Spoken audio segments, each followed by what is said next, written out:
Capítulo 18. Nossas escolhas nos definem. 7º dia da lua de sangue. Berona, inverno, ano 3081 após a perdição. Truzil relinchou quando Riste passou a escova áspera no flanco do cavalo. Truzil havia sido bem cuidado nos estábulos imperiais enquanto Riste viajava para as terras queimadas, mas a culpa por tê-lo deixado ainda o incomodava um pouco. Ele nunca se considerará um amante dos animais, mas o cavalo estava mudando isso. Riste havia acumulado um total de 6 escovas e pentes para o cavalo, o que, pensando bem, era mais variações da mesma coisa do que qualquer outra coisa que possuíra em toda a sua vida. Um dos livros que ele trouxera consigo de Berona, depois da última parada antes das terras queimadas, era de cavalos e homens, e porque os primeiros são melhores que os últimos, de Olga Unimi. O título era um pouco longo, então ele o abreviou mentalmente para de cavalos e homens. O livro discorreu longamente sobre a importância de manter um cavalo bem cuidado e detalhou as necessidades específicas de cada escova. Para alguns, poderia parecer excessivo, mas Riste apreciava a especificidade. Cada ferramenta tinha um propósito e um lugar, cada uma criada exclusivamente para cumprir essa função. Além disso, ele gostava da rotina, da repetição metódica. E o fato de o pelo de Truzil ser macio como seda só aumentava esse prazer. "SHHH", sussurrou ele, passando o polegar da mão livre pela bochecha do cavalo enquanto o escovava. "Ouvi dizer que nos deram permissão para passar o dia e a noite na cidade antes de marcharmos para o leste. Trarei maçãs para você." O cavalo relinchou, sacudindo a cabeça de um lado para o outro e batendo a pata dianteira no chão. "E cenouras também, sim." Riste esfregou a bochecha de Truzil novamente com a mão livre enquanto tirava um pedaço particularmente teimoso de lama seca do ombro do cavalo. "Não gosto de cenouras. Traga-me doces e queijo." A voz veio de trás, aguda e zombeteira. Riste sorriu, virando um pouco a cabeça para ver Neera se aproximando, com Lena ao seu lado. Ele duvidava que, se os cavalos pudessem falar, produziriam um tom e uma entonação sequer remotamente semelhantes àquela voz, mas já havia aprendido o suficiente para não dizer nada. "Se Truzil não quiser os doces, eu fico com eles. E com o queijo." Neera acariciou o ombro de Riste com a mão antes de coçar o focinho de Truzil afetuosamente. "Se trabalharmos juntos, podemos conseguir doces e maçãs. Viara vai dividir com você. Combinado." Riste deu um passo para trás, observando com um sorriso no rosto. Tarmpin lhe dissera certa vez que a forma como uma pessoa trata um animal é um bom indicador de seu coração. Mesmo aqueles que têm medo de animais ainda podem ser carinhosos. Os cavalos alguma vez respondem quando você fala. Lena cruzou os braços, as vestes verdes chegando um pouco acima dos tornozelos. Ela não estivera em Yunain durante os combates. Ela, o irmão Almac e os outros cônsules permaneceram em um acampamento na retaguarda, a cerca de 16 quilômetros ao norte, junto com muitos dos curandeiros, enfermeiros e aprendizes. "Só se você falar a língua dos cavalos", disse Riste com um sorriso. "Isso foi uma piada, Riste. Você está ficando cada vez melhor nisso." O Tomin ia. A voz dela foi diminuindo. O Tomin teria gostado dessa. Riste deu um sorriso sem jeito para Lena. Ele tinha a sensação de que, mesmo que soubesse as palavras certas, elas não teriam adiantado. Palavras eram bonitas, mas muitas vezes ineficazes quando se tratava de perda. Uma cotovelada o cutucou nas costelas e ele olhou para ver Neera parada ao seu lado, inclinando a cabeça na direção de Lena, que havia ficado em silêncio e agora olhava fixamente para a cidade. Ele havia perdido o foco novamente. Tomin teria gostado. Neera entrelaçou o braço com o de Lena e acariciou o focinho de Truzil. "Na verdade, acho que Truzil se parece muito com Tomin." Lena soltou uma risada suave, apertando o braço de Neera contra suas costelas, e depois coçou a bochecha de Truzil. "Por que essa cara triste?" ela sussurrou, e tanto ela quanto Neera caíram na gargalhada.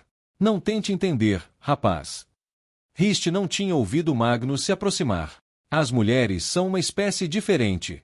São mais inteligentes, mais fortes e se alimentam da nossa confusão como os mosquitos se alimentam de sangue. Se alguém disser o contrário, está mentindo." Riste olhou para cima e viu Garramon e Magnus, este último tentando cruzar o braço sobre o peito, mas franzindo a testa ao perceber que o outro braço não estava ali para servir de apoio. Magnus olhou para Riste e deu de ombros. "Como eu disse, ainda parece que está lá. Enfim, vocês, juntem o que precisam e sumam para a cidade. Vocês foram substituídos esta noite, junto com o 4º exército. O 18º e o 7º ficarão de guarda antes de marcharem para o leste pela manhã. Uma expressão de visível irritação surgiu em seu rosto. Taia Tambrel instruiu o primeiro e o quarto a permanecerem em Berona por mais algum tempo. Enquanto Neera e Lena se dirigiam para as tendas, Garramon agarrou o braço de Riste. Você não. Temos outros planos. Tendas dilapidadas e barracos de madeira construídos às pressas se espalhavam para além dos muros brancos de Berona, alastrando-se por quilômetros como gavinhas de neblina. Fumaça escura subia de chaminés precárias e um ruído dissonante de tosses secas, pés batendo no chão e vozes em conflito preenchia o ar.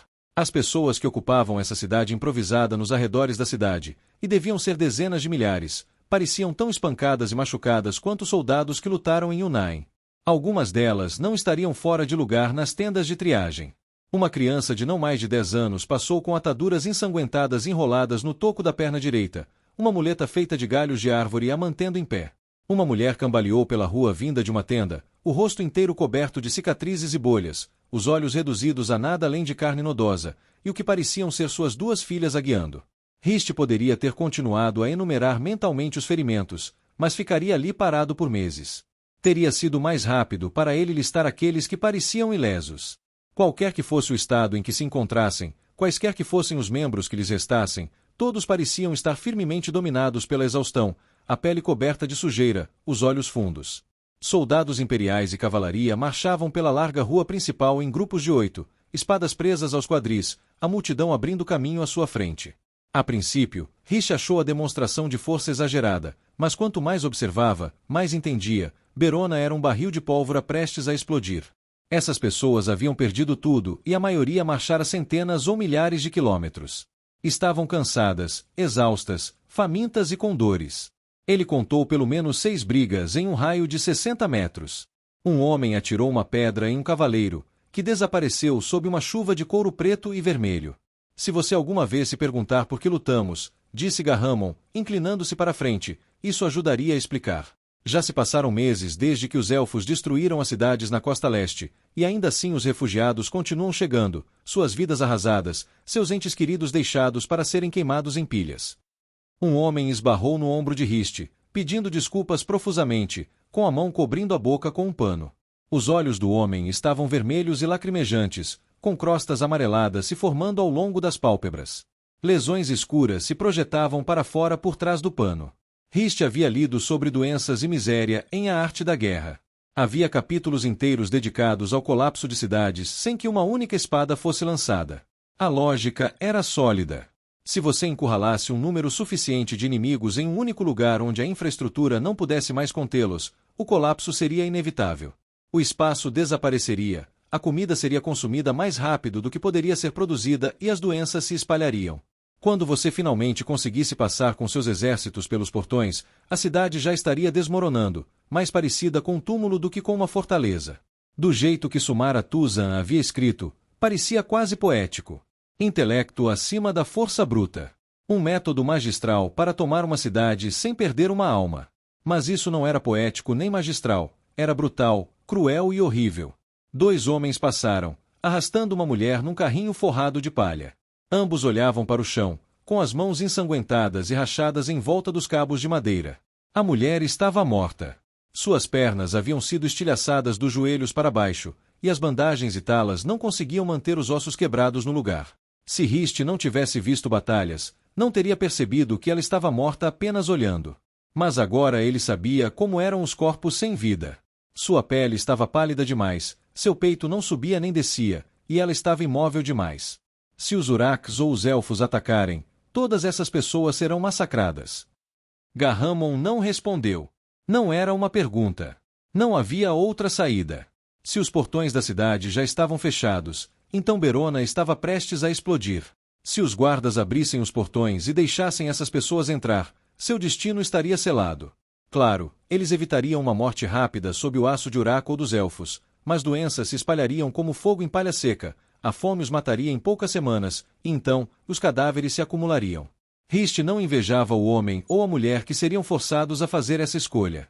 Abrir os portões e convidar uma morte lenta para todos lá dentro, ou deixar os portões fechados e assistir essas pessoas morrerem junto aos muros. É assim que as coisas são no sul. Riste encarou um homem imóvel que jazia no chão ao lado de uma tenda. enquanto uma mistura de luz solar e luar rosado penetrava pelas frestas do barraco. Suas mãos, pés, olhos e boca estavam marcados por profundas manchas pretas. Tuberculose. Pelo que ouvi, não, respondeu Garramon. Embora alguns lugares estejam em pior situação do que outros, os Uraks parecem ter concentrado grande parte de seus esforços no norte. Garramon olhou para Rist, compreendendo lentamente o verdadeiro significado por trás de sua pergunta. Sua boca formou uma linha sombria, e ele hesitou antes de continuar. Não tive notícias da Clareira nem das outras aldeias. Nenhuma carta nova, nenhum relatório novo. Rist encarou Garramon antes de voltar seu olhar para os rostos sujos e desgrenhados que espreitavam pelas portas das cabanas. Ele estava com o coração dolorido. Depois de Yunnain, ele teria dado tudo para ouvir a voz excessivamente entusiasmada de sua mãe ou para que seu pai passasse horas explicando como o pólen de diferentes flores afetava o sabor do mel e, consequentemente, do hidromel. Há vários exércitos estacionados no oeste de Ilhanara, continuou Garramon. Tenho certeza de que seus pais estão bem. Entre os Uraks e os Elfos, as notícias do sul estão escassas. O melhor que podemos fazer é continuar lutando aqui e confiar que nossas forças no sul farão o mesmo. Mesmo que eu quisesse, não me permitiriam voltar, não é? Rist sabia a resposta, mas queria ouvi-la em voz alta. Precisava ouvi-la dos lábios de Garramon. Garramon hesitou, depois balançou a cabeça. Não, a menos que você recebesse ordens para isso.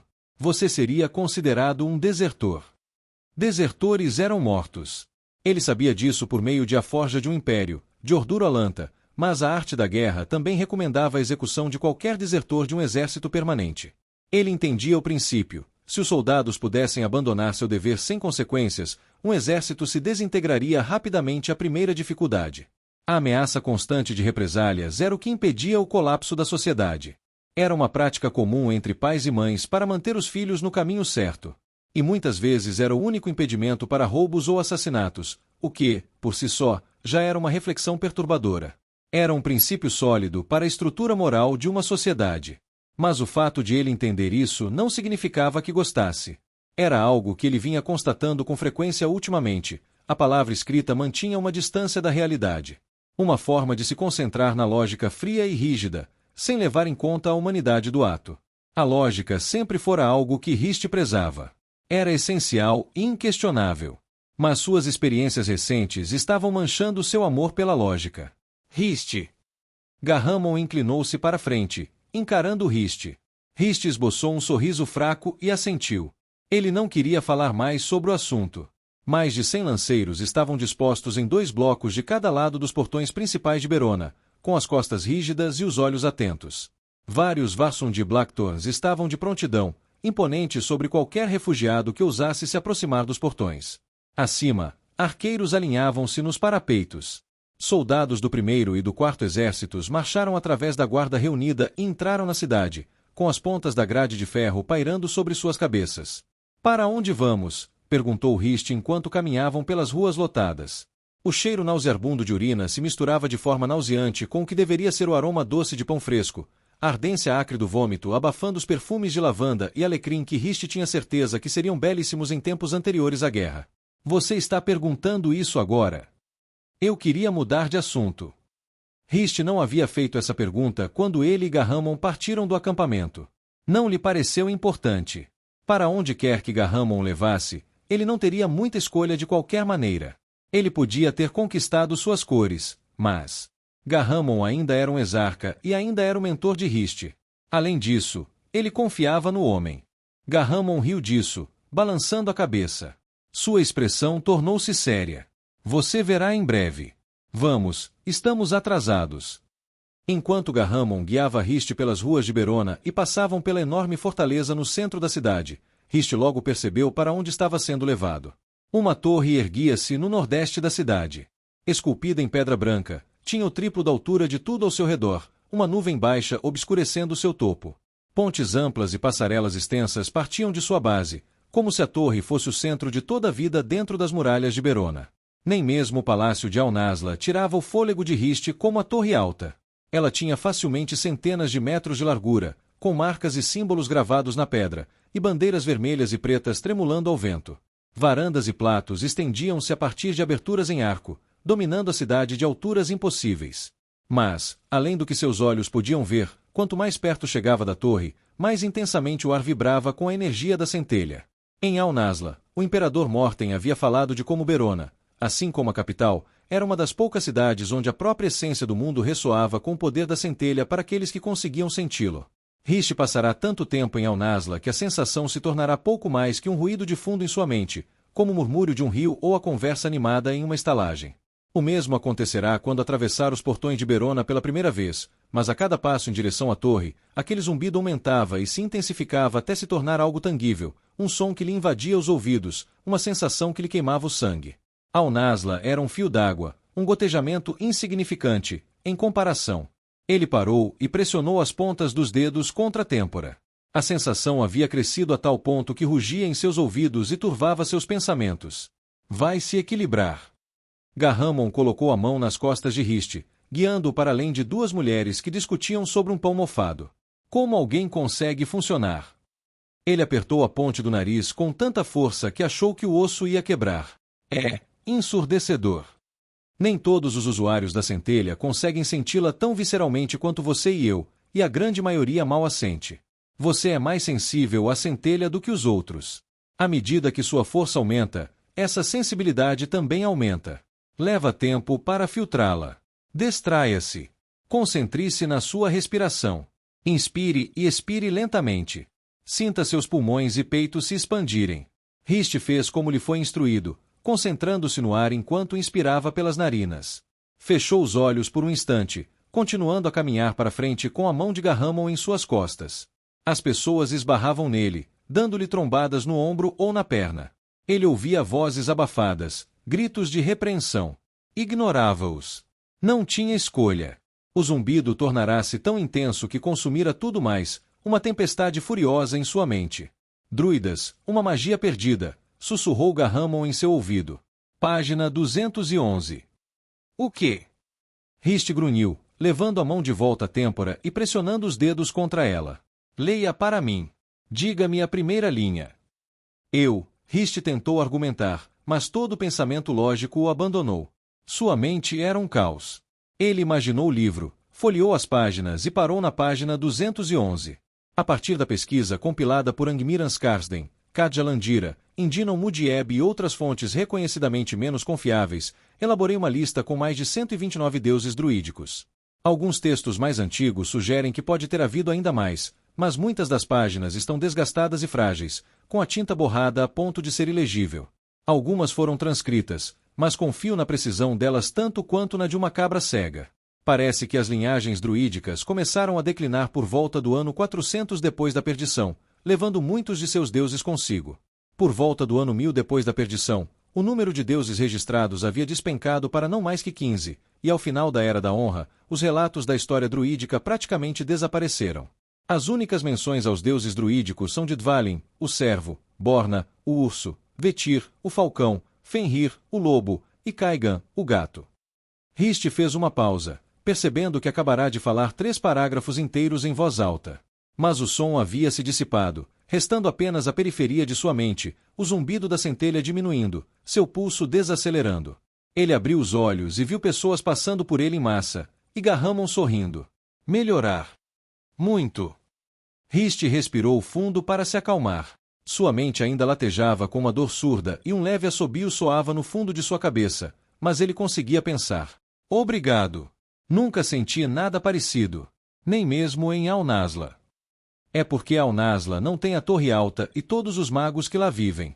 Na primeira vez que vim a Berona, me encolhi perto do salmão saltitante, no quadrante oeste da cidade, disse Garramon enquanto seguiam pela rua à frente, repleta de vendedores ambulantes oferecendo de tudo um pouco.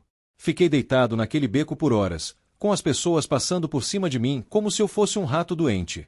Alguns dos iniciados que chegaram na mesma época mal sentiam uma picada de alfinete no ar, outros podiam senti-lo acariciando a pele. A maioria não sentia absolutamente nada. Depois que você se acostuma, muda, se transforma. Se você tivesse sentido o poder em Unain antes de sua queda, pelos deuses, o ar naquela cidade era como respirar relâmpagos. Era algo especial, algo belo. Passaram-se alguns instantes enquanto Riste ponderava a próxima pergunta, refletindo sobre ela. Já assisti às palestras do irmão Pernil e li 8 livros diferentes sobre libertação, embora essa ainda me pareça uma palavra estranha, mas, para ser honesto, tudo me parece manipulado. É tudo muito simples, muito preto no branco. Eu gosto de preto e branco. Gosto de números e regras. Mas se o último ano me ensinou alguma coisa, é que a natureza humana é tão cinzenta quanto pedra e tão turva quanto lama. Por que você fez a escolha que fez? O que realmente aconteceu? Era uma pergunta que Rist queria fazer há muito tempo. Ele esperava encontrar respostas mais honestas em A Forja de um Império, de Orduro Alanta, mas parecia-lhe que o volume original havia sido claramente destruído depois que o homem foi enviado para trabalhar nas minas de Dead Rocks Road, restando apenas um relato editado em seu lugar.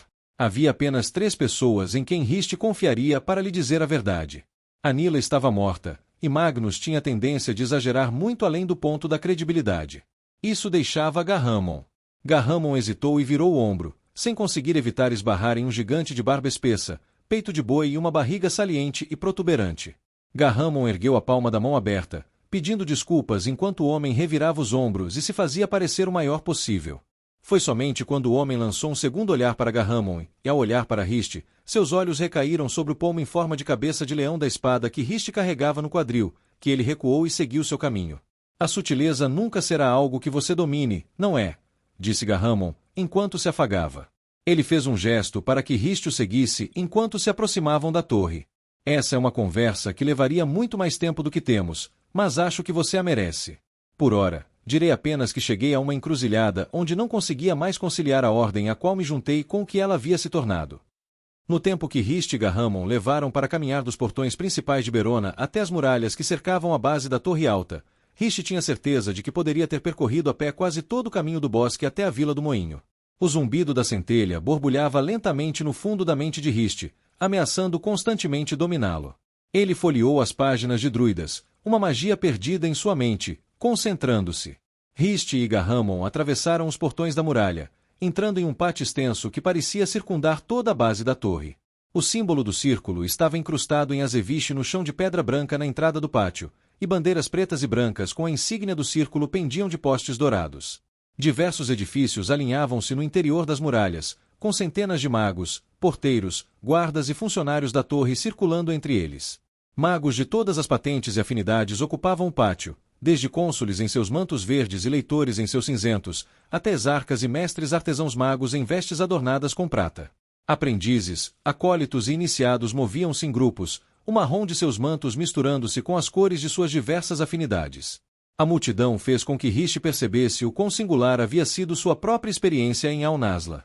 Garramon conduziu Rist através do pátio, cumprimentando vários outros magos pelo caminho.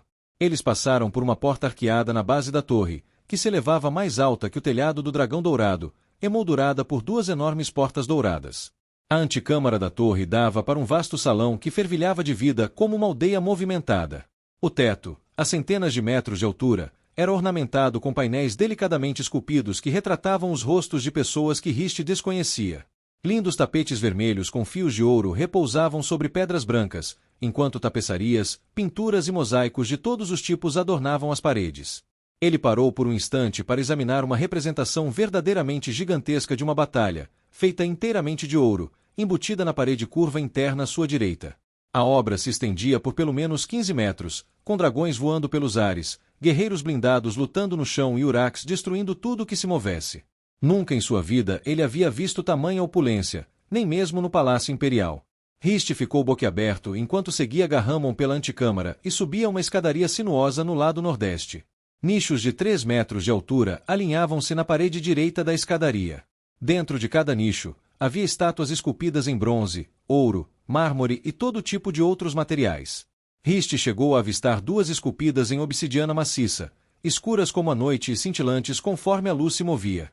Eles passaram o que pareceu uma hora inteira percorrendo corredores sinuosos e subindo escadas. Cada andar era tão movimentado e grandioso quanto o anterior, com magos se apressando de sala em sala, tapetes vermelhos dourados forrando o chão, obras de arte e ornamentos adornando as paredes. Até as maçanetas das portas eram feitas de ouro maciço. Garramon parou diante de uma grande porta dourada com o símbolo do círculo esculpido em sua fachada. Em qualquer outro lugar, aquela porta teria marcado a entrada para o aposento mais grandioso da casa mais rica, mas ali, na torre alta, ela era tão discreta quanto qualquer outra, quase simplista. O quarto do outro lado estava com iluminação tênue, as cortinas fechadas nas janelas, velas de sebo lançando uma luz suave sobre a pedra. 2 homens estavam no centro da câmara, absortos em uma conversa. Mesmo antes de Riste poder ver seus rostos, ele percebeu, pelos detalhes em ouro e vermelho em seus mantos negros e pelas ondas de poder que emanavam deles, que se tratavam de ninguém menos que Andelar Toura e Fanny Morten. Parecia tão absurdo que ele estivesse ali, na mesma sala que aqueles 2 homens. Riste Avel, filho de Lars e Eli Avel, parado na torre alta do Círculo dos Magos com Primarca dos Magos de Batalha Imperiais e o Imperador de Loria. Era tão inacreditável quanto uma das histórias de Dan. Garhamon. Na hora certa. Fanny Morten exalava o mesmo carisma despreocupado que demonstrara no primeiro encontro com Riste. Mantinha o mesmo olhar concentrado, a mesma intensidade. Vinho! Garhamon balançou a cabeça, cumprimentando Fanny e o Primarca. Primarca Toura, este é Riste Avel, irmão dos magos de batalha imperiais. O homem mais velho deu um passo à frente, a luz suave das velas iluminando as rugas profundas em sua pele. Tal envelhecimento visível significava que o Primarca estava se aproximando do fim de seus dias, mas quanto tempo havia se passado? Ele ouvirá dizer que Touran testemunhara mais de 900 verões. Pelo que Riste lera em diversos relatos, a longevidade de um mago era tão variável quanto a de qualquer alma. Alguns viam 400 verões, outros 800. Mas havia casos de magos que sobreviveram por mais de 1000. Riste não conseguia compreender o conceito de ver tanto tempo passar diante de seus olhos. Na câmara junto ao Poço de Arnen, durante o julgamento da vontade de Riste, ele não havia percebido quão alto Andelar Touran era. O homem era magro e ossudo, mas era vários centímetros mais alto que Riste. Andelar encarou Riste, examinando-o. A expressão fria do Primarca não revelava nada. Eu me lembro de você, ele sussurrou, sua voz soando bem menos indomável agora que não estava mais amplificada pelos fios de ar e espírito. Seu teste de vontade foi interessante. Riste não pôde deixar de se perguntar por que o homem havia dito aquilo, por que escolher a palavra interessante. Havia uma sutileza na palavra que não passou despercebida por Riste, uma sutileza que confirmava algo que ele há muito suspeitava. O Primarca vira o que Riste vira. O Imperador Morten me contou sobre seus feitos. Andelar olhou para Fanny, que segurava uma taça de vinho na mão direita, com os braços cruzados. Ele acredita que você tem um potencial único, assim como o exarca Garhamon. Eu ainda não estou convencido.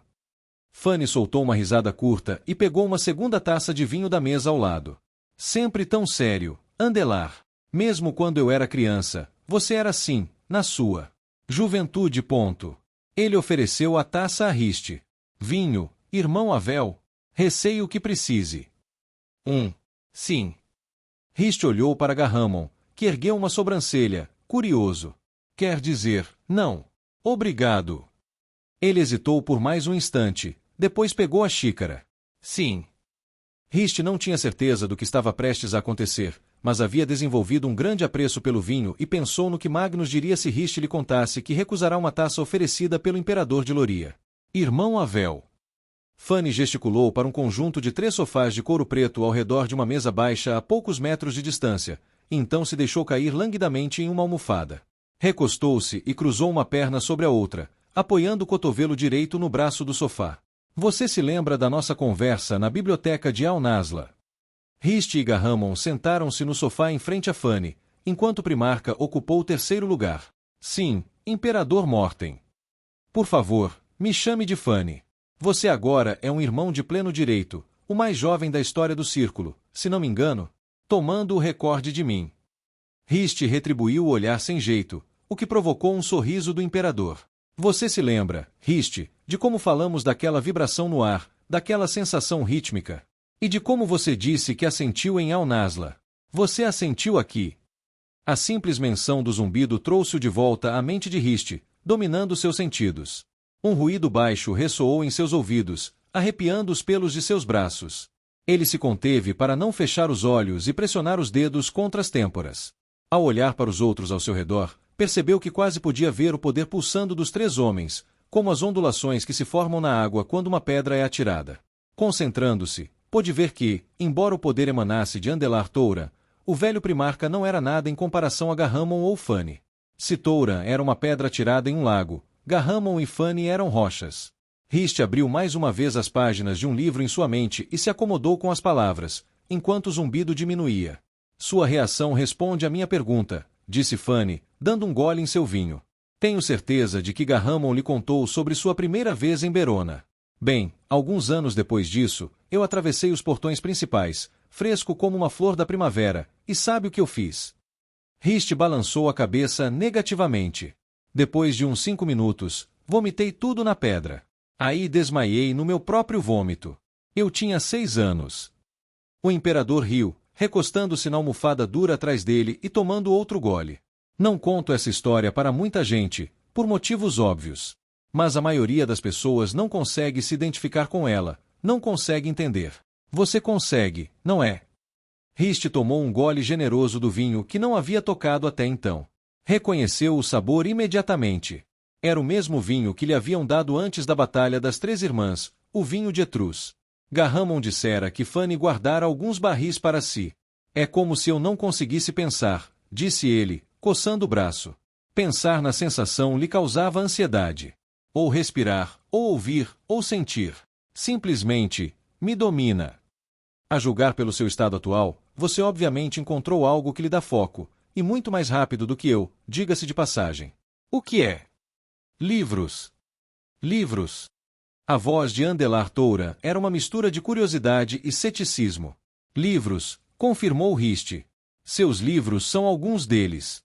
Um estudo do controle e a faísca, um estudo das infinitas possibilidades. Quando o sentimento fica muito forte, leio as páginas mentalmente. Isso me acalma e me permite me concentrar. Interessante. O primarca inclinou-se para frente, girando o vinho em sua taça. Então você leu minhas obras. Já fiz isso 3 vezes cada. O que você acha? A página 112 de um estudo de controle salvou minha vida em Yunnan. Ao lado de Rist, Gahamon recostou-se, sorrindo. Posso perguntar por que estou aqui? Rist franziu os lábios ao pronunciar as palavras. Ali estava ele, sentado com o primarca, o imperador e o árbitro. Cada um deles poderia tê-lo despedaçado antes mesmo que ele tivesse tempo de reagir. Ele não deveria ser quem fazia as perguntas, e tinha plena consciência disso. Mas ele nunca fora bom em não fazer perguntas. Como eu disse antes, aprecio quem fala o que pensa. Pedi a Gahamon que não lhe contasse nada até que estivesse aqui. O imperador assentiu lentamente, gesticulando na direção de Andelar Toura. O velho primarca tomou um gole de sua xícara e a colocou sobre a mesa baixa. Já ouviu falar dos Arcarianos, irmão Avel? Rist vasculhou suas memórias, folheando páginas, lendo linhas. Parou na página 279 de Druidas, uma magia perdida, surpreendentemente. Os Arcarianos eram uma seita de magos de batalha de elite formada no ano 307 após a perdição. Cada um possuía um poder muito além do de seus pares, e suas habilidades frequentemente se estendiam por todas as afinidades dos magos da Ordem. Segundo relatos históricos importantes, havia 9 membros fundadores. Eles. Rist parou ao perceber que Andelar Toura o encarava boquiaberto. Ele olhou para a direita e viu Gahamon sorrindo de orelha a orelha. O imperador Morten apenas riu, terminando o último gole de seu vinho. Ele colocou a taça sobre a mesa e a encheu novamente com um decantador. Você consome informação como quem consome ar. Quantos livros você leu desde que teve acesso à biblioteca? 127. Páginas. 49.051.